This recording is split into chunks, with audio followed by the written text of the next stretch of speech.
Gre za izdatno obloženega nagrajenca.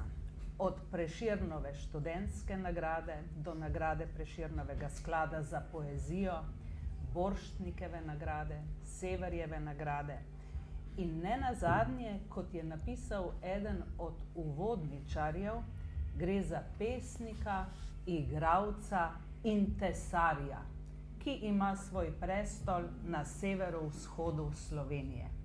Marija Snežna je najlepši kraj moje mladosti. To sem odnesel v svet in to sanjam. To še vedno sanjam. Najbrž vsi, ki ste se kje rodili, tako sanjate v tistem kraju. In tisti kraj je seveda najlepši. In če boste šli tja, boste videli, da je res najlepši.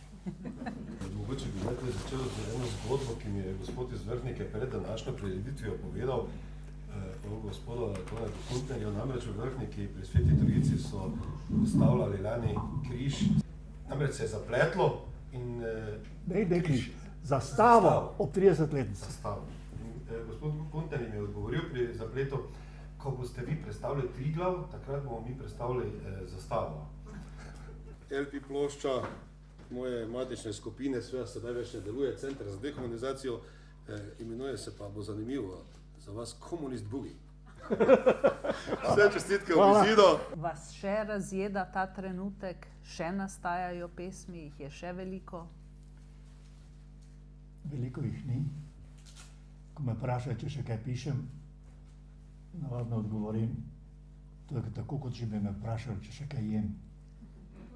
Jem, ampak bolj redko. Jaz ne delam zato, da bi stopil slovensko literaturo, da bi bil ne vem kakšen pesnik, pa kaj. Jaz sam sebe rešujem, jaz sem tak egoist, da sam sebe rešujem, ker se izpovedujem, ker moram jesti. To je na kratko. Kaj bi pol rekli, živel egoizem gospoda Toneta Kuntnerja?